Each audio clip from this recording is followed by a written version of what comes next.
Don was supposed to be in this, but he was on a cruise ship somewhere, running alongside with the sharks. We're going to start off with our director. So Lisa, here's the mic.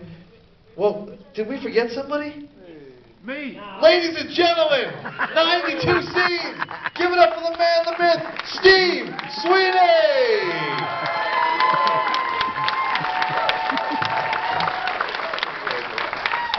Listen, can you guys wake up, please? Put the seats up. Little goddamn energy. Everybody's watching this movie like it's on demand. Anyway, thank you so much for coming out. We really appreciate it. And don't forget, on Sundays here at the Showcase Cinemas in Revere, there's a flea market out there. You buy blankets for like 23 bucks. It's true. I think they're making that up. Carpets from the movies. Steve Sweeney, ladies and gentlemen. Yeah. Steve. Well, let's start with Steve then. We'll get to Lisa. We want to start with Steve because Steve, you have the mic. So, Steve, talk a little bit about your process. Steve Sweeney, ladies and gentlemen, what a great job. He was in 92 scenes, but he got together with Bill Broadus. Bill will give his side of the story after Steve. But Steve, talk about your process and how this all came about. Well, this is my process. What I usually do is I have like a shot of J and B. Then I'll shoot up some coke, and back in 1983. That gets in me in the mood. No, I don't have any process, actually. You learn your lines, you show up, and the reason this movie, I committed my life to this movie was, Bill Broadus wrote a fantastic script. I said, whatever I can do to bring it to life. And also, these guys that I've worked with for 30 years or whatever, are brilliant talents. I wanted to show the world them, and that's about it. And also these beautiful young actresses who have a great future, and I'll be stemming change on Boylston Street. I'll say, do you remember me? They'll say, we remember everybody, but take the quarter and leave me alone. So that's it. All right, go ahead. So Bill Broadus actually was the writer of this film and brought this to life with Steve. And ladies and gentlemen, this is Bill Broadus. He's going to talk about how this all came to fruition. Share a few things. A lot of people don't know this, but this movie actually started out as a comedy.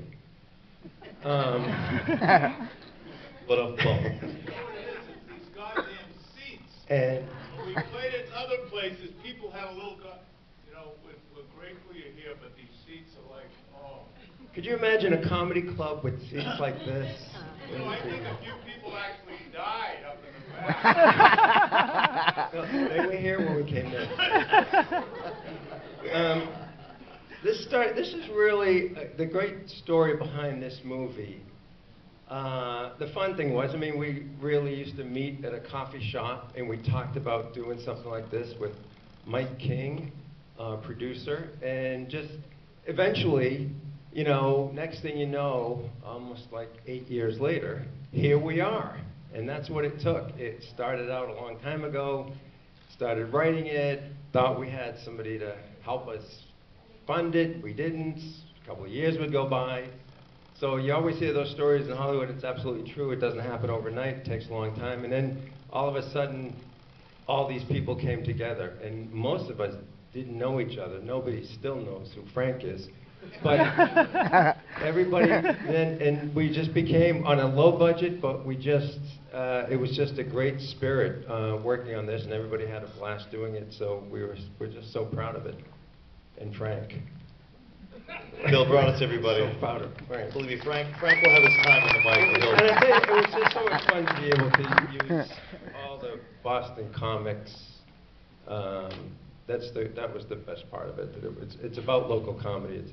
That's what it was, a tribute to all the Boston comics ever. And actually, the line that is delivered to Steve, that you're the funniest fucking guy ever, I actually took that from a woman who actually said that after a show. You're the funniest fucking guy ever. You're the funniest fucking guy ever. That's a real quote, and she'll probably look me up and say, I think you owe me money now, if you're using my stuff. Now the mother of 7 children. Steve just mentioned, we want to mention a couple of folks that are in the audience as well that helped to fund this movie. This movie was a labor of love. So many people, some of the actors and actresses that were in this movie were also working behind the scenes during the shoot a little over a year ago. And this wouldn't have happened if it wasn't for folks like Dennis Serponi, who's here. Yeah. Dennis, where's Dennis? Stand up, Dennis. Dennis, we're going to talk about Medjugorje after this, yes? Dennis is great. So Dennis, also Lisa Sheehan, who is our art director and executive producer in this as well. And we can always use more money, which is why we're locking the doors right now, people, okay? No one's going anywhere. So we'll mention a couple of those folks as we move forward. We want to keep it moving by talking to our director, and this mic is feeding back just a little, so hold it back. So we want to introduce you to our female director who corralled all these comedians and this crew for the 2.5-week shoot that we had for $100,000 to make it look like $1 million film. This is Lisa Amola, ladies and gentlemen. Lisa. Everyone, thank you so much for coming. I love to tell the story that about 8 or 9 years ago I was making a short film, and I thought I knew what I was doing, but a scene came about that I needed a dog, and my friends and I said, oh my God, we forgot the dog, and what are we going to do? How are we going to film the scene? And who walks in but a stranger named Steve Sweeney with 2 dogs, and he said, how can I help? And he had 2 dogs, and I was able to film the scene and make a really fun short film, and we have been friendly ever since. Lost touch, and then my friend, where is he? The amazing editor, Brian Menz. Where's Brian Menz? There's Brian Menz. Chronicle editor, 6-time Emmy Award winner, Brian Menz. We were doing a project together, and he said, you have to read this amazing script by my friend, Bill Broaddus. And my husband said to me, well, it sounds great, but it's a comedy, and you're not even funny. So I read the script, fell in love with it, and who was the star but Steve Sweeney. So it kind of came full circle, and it's been very serendipitous for me, and he's quite a leading man, isn't he?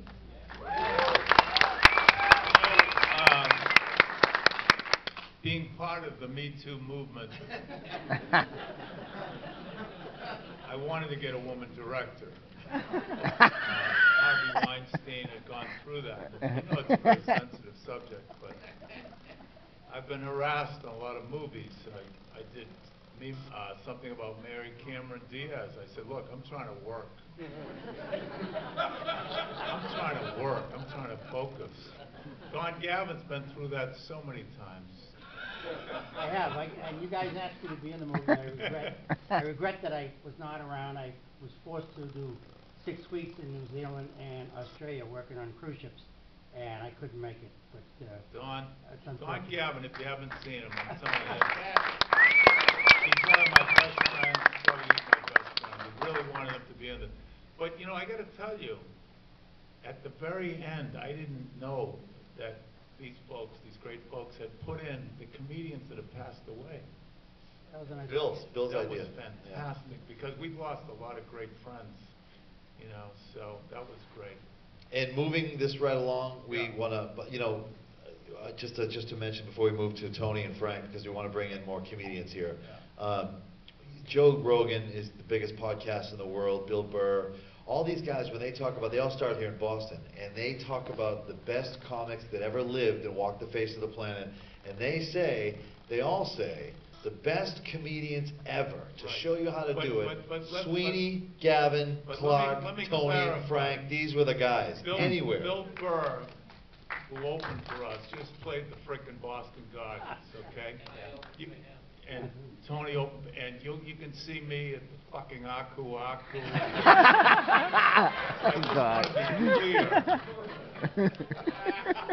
I right, Don? Yes, sadly. Payback's a bitch. Louis C.K., we used to open for you, right, Don? Yeah, Louis C.K., guys like that used to open for Don. But the stories that Joe Rogan would tell on his podcast would be that Billy Crystal would come to play here, but none of them wanted to come here anymore because Lenny or Don or Kenny Rogers would open up for I them. know this isn't all about Don Gavin, but he did cocaine with Jose Feliciano. He's a blind freaking. He stole No, the truth was, Jose's we weren't mine. even doing it. We weren't really doing it. We made believe, and he didn't know. So we'd be going sniffing, and there was nothing there at all. So that was it. Can you all hear that? Because it's funny as shit down here. It's really good. Interesting. So if you'd like to see my career, there it is. Anyway, We're going to move on to Tony, because Tony opened up for Bill Burr last week at the Boston I did. Garden. Tony's been in Yes. 50 other films and TV shows. Ladies and gentlemen, Tony V. Talk Tony, talk about full circle.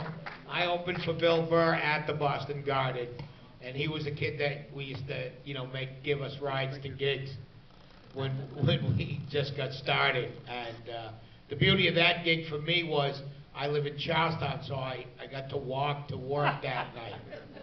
I walked from my house to the Boston Garden just to do a little set in front of 16,000 people. And it was pretty amazing, yeah. Second only to the experience of filming Sweeney Killing Sweeney. Talk about your experience with this movie, Tony. It was great. I mean, all kidding aside, Lisa was great to work with, and the script was all there. And, the relationship that Sweeney and I have is really our relationship. There's no fucking acting there at all. You know what I mean? I've swatted his hands away from himself more than once. Stop doing that. Stop doing. You're gonna open that up. Stop it.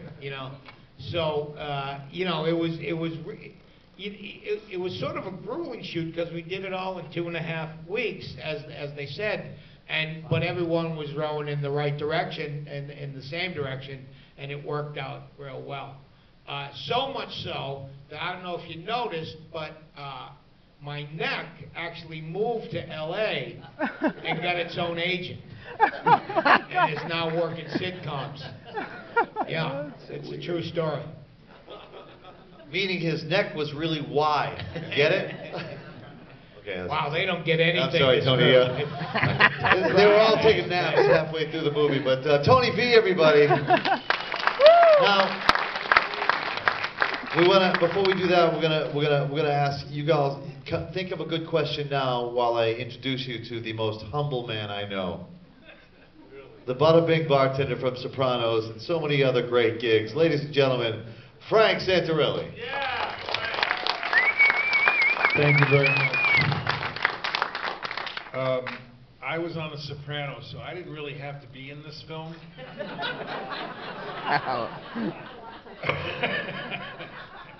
No, when Bill came to me, he said, listen, I got an idea for you to play this part. And it's like an egomaniac guy that all he does is talk about himself and how things,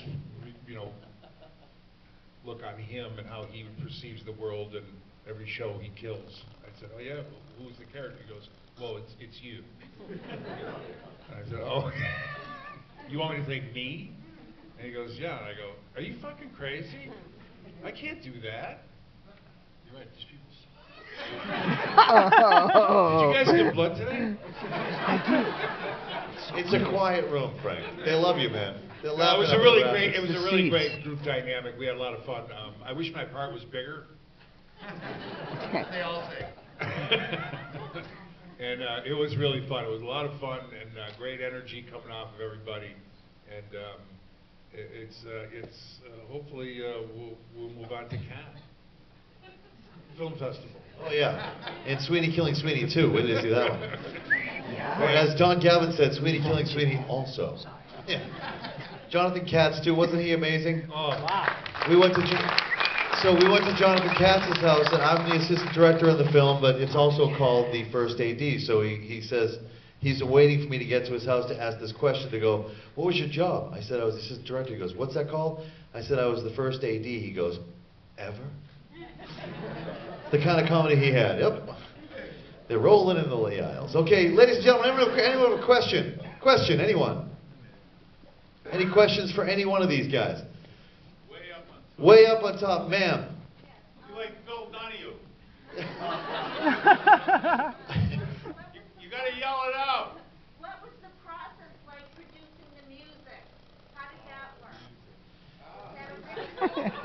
Was that original? I swear I didn't tell her to plant that. I did that. That was we actually had, it was a dual process. We did this twice. We did this movie twice with all, well, I'll just tell you the last one. Local bands. That's all local music from local artists, and it was really an amazing time. Josh is here. Where's Josh?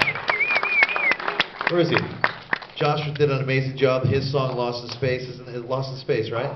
Josh that's in the middle of it. But all local bands, local music, and that was what it was about. It was just the right feel for the right scene, and that's what we were able to do. So that was a kind of a collaborative effort between Jay Psaros, Josh, myself, Ted, and yes.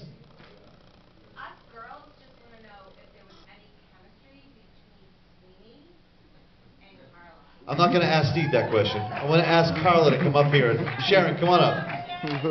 Sharon was in this film a lot, so she's going to answer this question for you.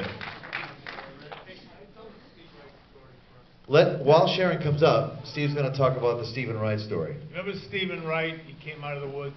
You guys know who he is, right? Yeah. He's like a brilliant comedian, but he's not like a regular guy.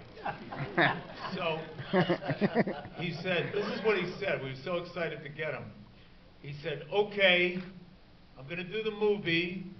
Meet me in the parking lot across from Walden Pond. In the woods. That was it. Just thought I'd mention that. No script. We were excited to have him. He hadn't read the script. He wrote his own lines, and then Clearly. he disappeared again. We were thrilled to have him. Now Sharon would like to talk about the chemistry between you and her. I'm taking the mic away, sorry. Sharon Smith, ladies and gentlemen. She did a great job. What a great actress, right?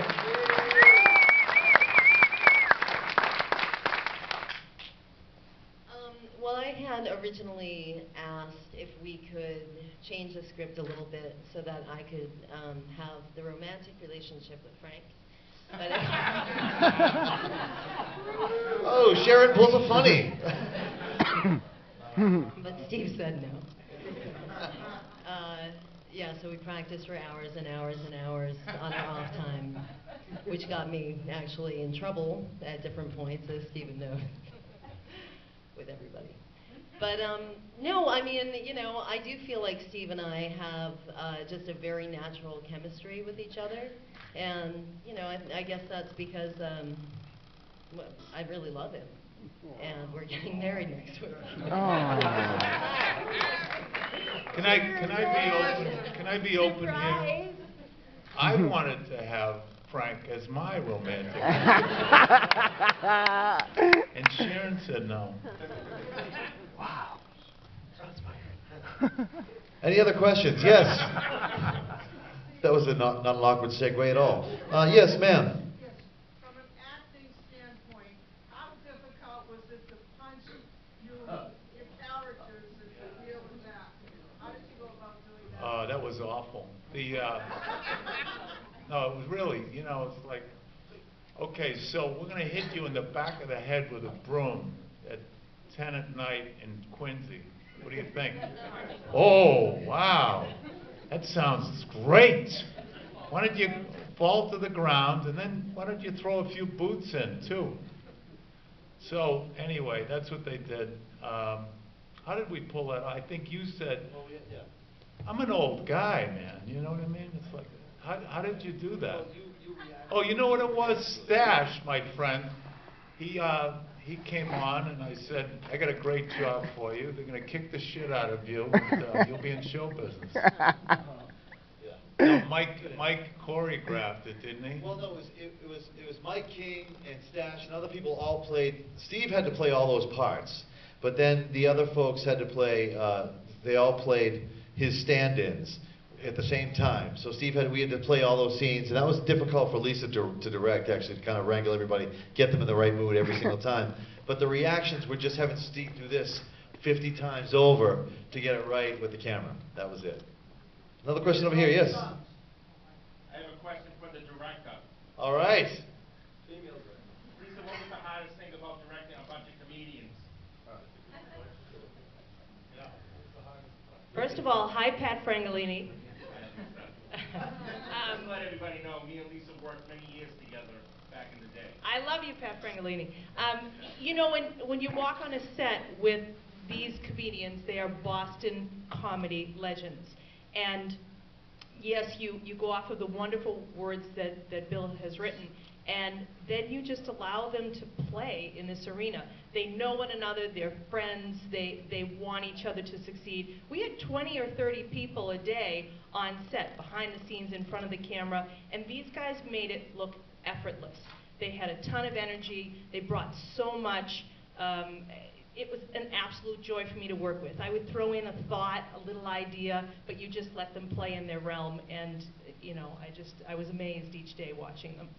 And Lisa's optimism, quite frankly, was the between Steve and Lisa, sort of set the tone for everybody. If there was a 25-person crew, we had a lot to do in 2.5 weeks. Set the tone for how the crew should be and how we get things done throughout the whole 2.5 weeks. That was it. Frank, on the other hand, a lot of backstabbing, a lot of bickering. Never prepared. Frank never prepared. I had to drive myself to the set. Never. Can you fucking believe that? Yeah. I Never was in a knew his restaurant in lines. freaking Quincy. I was Never- on The Sopranos. Really? We're sorry, Frank, again. We keep apologizing Right, every time sorry. we see him, but that's the Yeah. way it goes. He didn't Another know question over here, another question, moving on. He didn't know his lines so much that the pizza was supposed to be Chinese food. That's how ill-prepared he was. Tony's always ahead of all of us. Stoned all the time. Yes, sir. Talk about their creative process to create their characters. Tony, Whether they felt why don't they you were playing start? themselves or they created. I know a few people in the cast and I saw completely different characters outside of themselves. Talk about your creative process. I was completely hidden in Oh, go back. Yeah. Your creative process. Yeah, you know, it's, you know what it is? When you do, you know, acting in any movie and stuff, you create a backstory for yourself and then you work through it that way and you try to understand the character. The beauty of this film was our backstories are real. You know what I mean? We didn't have to invent anything. I've known Steve for close to 30 years. I've liked him for about 3. Yeah, intimate, not in a row either.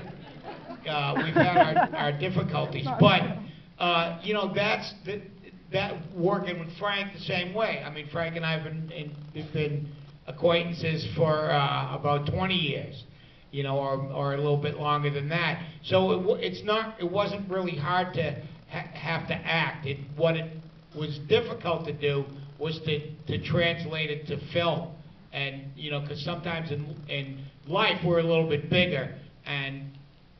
It's a very intimate medium, so it was actually just toning it down a little bit for the film. That's the difficulty I had.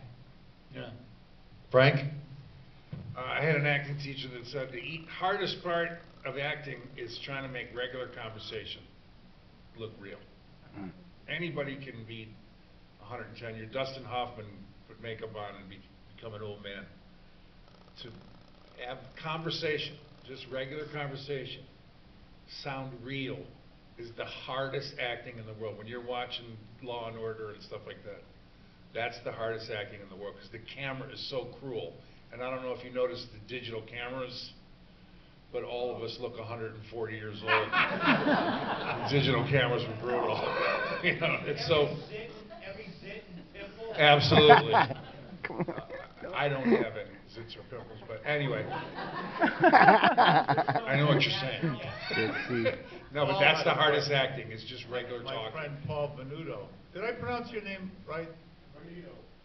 Benito. Paul's here, like a lot of Italians, with his endless family. My friend Tony Nader's here. Love my buddy Tony Nader. Went to Bosnia last week to Medjugorje. Nice guy. And I'll tell you something about Paul. A lot of people.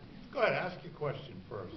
I don't know who this, I guess, were there any characters that you used in your act throughout the years that you wanted to use in the film? Oh, that's a great question. You know what I mean? That was discussed between, should we use this one or that one? One that you wanted to use that you What a great question. Can you all hear that question, by the way? Great. He asked a great question. Who else has a question? Maybe one of your characters wants to answer. Now, you know what? I feel like I got to say this. Paul is an example of somebody who's turned his life around. He was just released from Walpole, did 5 to 7 armed robbery, and during the movie, a lot of people didn't pick up on this. Paul was next door at the Squire, and what's her name? Stormy Daniels? Anyway, yeah, I have all these characters, and I think we picked out 4 or 5 of them. And I have another movie I could do with 5 others, and it's called Schizophrenia. It's called Borderline Personality Disorder, and whatever, and that's what I do. My favorite actor of all time is Peter Sellers, okay? You ever saw him? He's absolutely brilliant. Dr. Strangelove, for example, Inspector Clouseau, Being There. You want to see great acting, great character acting, Peter Sellers. So that's kind of like my hero. In comedy, since you asked, even though you didn't, I also love Lily Tomlin and Jonathan Winters, who did characters. So these characters fit this story. We're all a slave to Bill Broaddus' words. What I used to say to Bill Broaddus, the writer, you know, the writer writes a sentence, Chariot Race, Ben-Hur, then the rest of us are working 5 fucking months to create what he said. Oh yeah, it's nothing to write it. But anyway, Bill created all this, and thank you, Bill. Bill Broaddus. So, ladies and gentlemen, we have to wrap it up. We want to make a couple of quick little housekeeping bits. We want to thank National Amusements and these guys. Thank for a phenomenal you so event. much. Thank you so much. We also want to thank you all for coming, but we want to remind you to tell your friends, to share it on social media. Even if you didn't like it, tell everyone you loved it. It was great. So we know you loved it. But what we want to do is remind you that tomorrow night we're having, thanks to National Amusements especially, and that they were there at our original premiere at the Somerville Theater. They really love the movie, and it's going to be in Randolph tomorrow night. It's going to be Dedham. It's going to be Providence. It's going to be at Patriot Place in Foxborough and Woburn, all tomorrow night. So after that, the movie, our producer King, the Wizard King himself, Mike, stand up. Mike King is here. Yes, and so Mike always tells us what to say at the last second. So we want to remind you to share that, if you will. This movie, we're gonna take it to New York. We're gonna be at Comic-Con in out Western Mass at the end of the month. At some point, I don't know the date. We're going to be in LA in January. And we're going to be selling T-shirts right outside. You can get some meet and greets. We're going to sign some. No, what are we doing? Oh, you can take a picture, right? We're going to take some pictures with Steve. Everybody wants a picture of Steve. Nobody wants it with Frank, so Frank's going to stand here and do his monologue from Apocalypse Now while we all walk out the door. Thank you all very much.